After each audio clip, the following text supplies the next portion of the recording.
ICC men's T20 world cup செமையா போயிட்டு இருக்கு. நேத்து பாகிஸ்தான் வந்து பரிதாபமான நிலையில் வந்து யுஎஸ்ஏ கிட்ட தோத்தாங்க. அதாவது பாகிஸ்தான் யார்கிட்ட தோக்குறாங்களோ சரி, நமக்கு சந்தோஷமா இருக்கு. அது ஏன் என்ன அப்படிங்கிறது நமக்கு தெரியல. நம்மளோட மூதாதையர்கள் அப்படி செலிப்ரேட் பண்ணதுனால நம்மளும் செலிப்ரேட் பண்றோமோ என்னமே தெரியல. பட் நம்ம பக்கத்து நாடு வந்து யுஎஸ்ஏ கிட்ட தோத்துருக்கு. சோகமா இருக்கணும். சோகமா இருப்போம். நேத்துக்கான மேட்சை பத்தி பாத்துரலாங்க.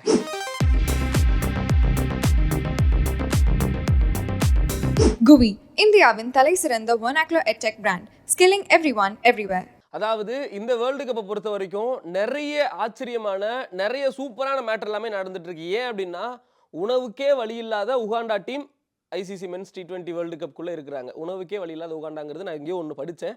அதை வந்து அந்த ரைமிங்கில் எடுத்து போட்டேன். பட் அது வந்து ரொம்பவே ப்ரௌடாக இருந்தது. எஸ், நிறைய பேர் பார்ப்பாங்க, நிறைய பேர் ரசிப்பாங்க. உண்மையிலே உகாண்டா நாட்டில் கஷ்டம் இருக்குது அப்படிங்கிறது நமக்கு தெரியும். அதையும் தாண்டி அவங்க உள்ளே வந்திருக்கிறாங்க. நல்லா விளையாண்டு அவங்க முன்னாடி வரணும் அப்படிங்கிறது என்னோட ஆசை. நேற்றுக்கு நடந்த யூஎஸ்ஏ மேட்சையும் வந்து பார்க்கும்போது USA for the first time இந்த ஐசிசி மென்ஸ் T20 வேர்ல்டு கப்புக்குள்ளே என்ட்ரி ஆயிருக்காங்க. ஆனால் ரெண்டாவது மேட்ச் வரைக்கும் வந்து அடிச்சு துவம்சம் பண்ணுறாங்க. ஃபர்ஸ்ட் மேட்சும் வின் பண்ணிட்டாங்க. செகண்ட் மேட்ச் பாகிஸ்தான், அதாவது இந்தியா எப்படியோ, ஆஸ்திரேலியா எப்படியோ, சவுத் ஆப்பிரிக்கா எப்படியோ, அதே மாதிரி பாகிஸ்தான் ஒரு பயங்கரமான டீம் அப்படிங்கிறது நம்ம எல்லாருக்கும் தெரியும். எல்லாரையுமே அலற விடுவாங்க, ஓட விடுவாங்க அப்படிங்கிறது நமக்கு தெரியும். நேற்று அவங்கள ஓட விட்டுருக்காங்க. பாபர் அசாம் அடிக்கிறாரு, நோவே. ரிஸ்வான் அடிக்கிறாரு, நோவே. யூஎஸ்ஏ நாங்கள் தான் அப்படிங்கிற மாதிரி நேற்று மிரட்டுன்னு மிரட்டியிருக்காங்க. சூப்பர் ஓவர் வரைக்கும் நேற்று வந்து மேட்ச் போனது அப்படிங்கிறது ரொம்ப சூப்பராக இருந்தது. இது ஐபிஎல்லாம் இல்லை, வேர்ல்டு கப்பா அப்படிங்கிற மாதிரி இருந்துச்சு. ஏன்னா ஐபிஎல்ல தான் நம்ம அதிகமாக சூப்பர் ஓவர்ஸ்லாம் பார்ப்போம், ஒரு மாதிரி சுவாரஸ்யமாக இருக்கும். பட் வேர்ல்டு கப்பில் நேற்று சூப்பர் ஓவர் இருந்தது அப்படிங்கிறது ரொம்ப சூப்பராக இருந்தது. அந்த சூப்பர் ஓவர்லேயுமே வந்து பாகிஸ்தான் ஓடிட்டு இருக்காங்க யூஎஸ்ஏ. இன்னைக்கான முக்கிய தலைப்பு செய்தி, பாகிஸ்தானை ஓட விட்ட யூஎஸ்ஏ அப்படிங்கிற மாதிரி. ஏன் அப்படின்னா கிரிக்கெட்டில் வந்து பெருசாக யூஎஸ்ஏ அப்படிங்கிறது நமக்கு தெரியாது.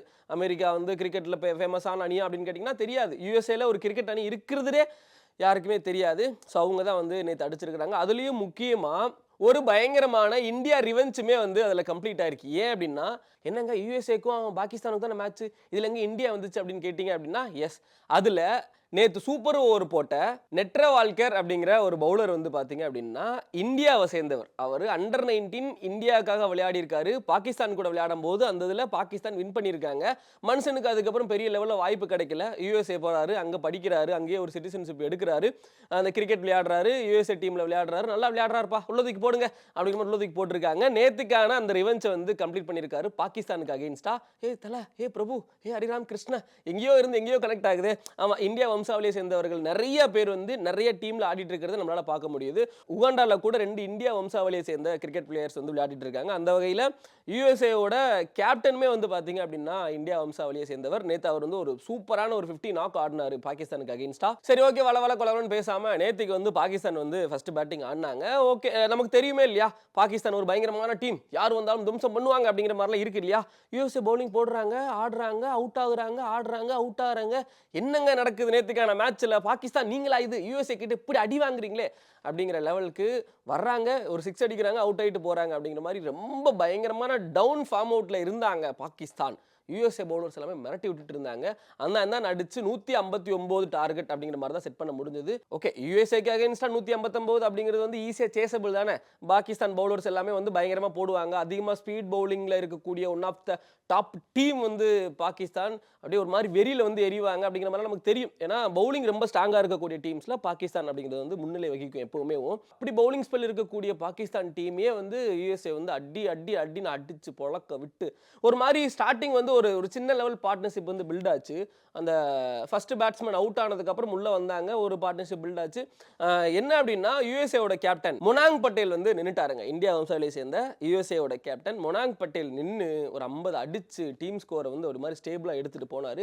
மேட்ச் கடைசி வரைக்கும் போச்சு, கடைசி பால் வரைக்கும் போச்சு. லாஸ்ட் பாலுக்கு 5 ரன் ஒரு 4 அடிச்சுட்டு சூப்பர் ஓவரில் முடிச்சு விட்டு போயிடுவாங்க. அதுக்கப்புறம் சூப்பர் ஓவர் 18 ரன் அடிப்பாங்க. கிட்டத்தட்ட அதான் சொல்கிறேன், சூப்பர் ஓவரில் பாகிஸ்தான் பவுலருக்கு அகெயின்ஸ்டா இப்போதான் வளர்ந்து வரக்கூடிய, இப்போதான் ஃபர்ஸ்ட் டைம் வேர்ல்டு கப்புக்குள்ள என்ட்ரியாக இருக்கக்கூடிய யூஎஸ்ஏ டீம் 18 ரன் அடித்தாங்க.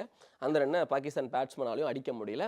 ஸோ அதனாலே பாகிஸ்தான் நேற்றுக்கான மேட்ச்சில் பாவமாக மண்ணை கவிட்டாங்க அப்படிங்கிற மாதிரி தான் சொல்லணும். இதுக்கப்புறம் பாகிஸ்தானுக்கு வந்து இந்தியா கூட ஒரு மேட்ச் நடக்குது. அந்த இந்தியா மேட்ச்சில் அவங்க வின் பண்ணாதான் ஒரு வாய்ப்பு குவாலிஃபை ஆகிறதுக்கு. இந்த ஐசிசி மென்ஸ் T20 வேர்ல்டு கப்பில் பாகிஸ்தான் குவாலிஃபை ஆகிறதுக்கு வாய்ப்பு தான் இருக்கே தவிர கன்ஃபார்மாக கிடையாது.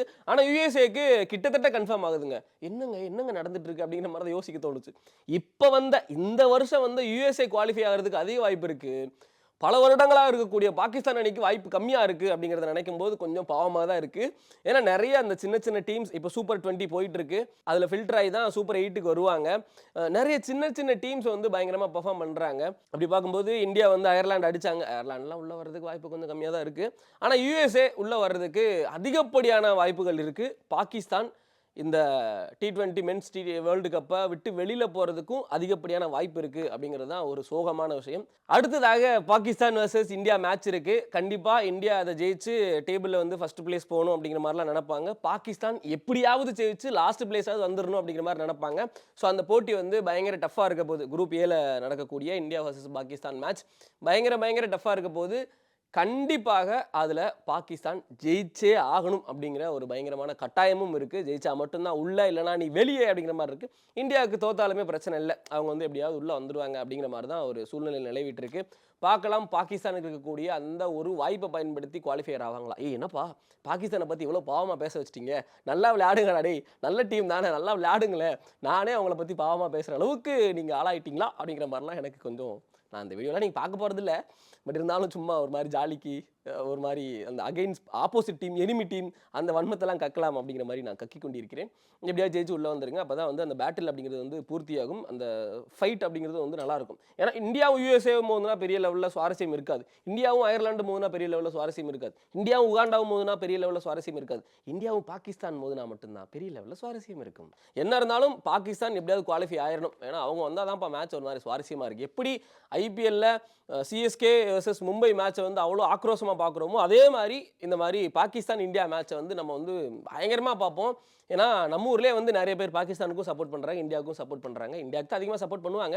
பாகிஸ்தான் சப்போர்ட்டர்ஸும் நம்ம ஊரில் இருக்காங்க. அது ஒரு மாதிரி நல்லா ஜாலியாக இருக்கும். நிறைய அந்த பழைய பஞ்சாயத்துலாம் எதுவுமே இல்லாமல் ஒரு மாதிரி ஹெல்த்தியாக நட்பு நாடு கூட ஆடக்கூடிய ஒரு மேட்ச் ரொம்ப ஒரு மாதிரி சுவாரஸ்யமாக இருக்கும். அதை பார்க்குறது தான் நாங்களும் வெயிட் பண்ணுறோம். பாகிஸ்தான் எப்படியாவது யுஎஸ்ஏ மாதிரியான அணிகள் கூடலாம் தோக்காமல் கொஞ்சம் நல்லா அடித்து உள்ளே வந்துருங்க, நாங்கள் தான் அவங்களை அடிப்போம் அப்படிங்கிற மாதிரி சொல்லி இந்த வீடியோவை நான் முடிச்சுக்கிறேன். GUVI, இந்தியாவின் தலை சிறந்த vernacular edtech brand, skilling everyone everywhere.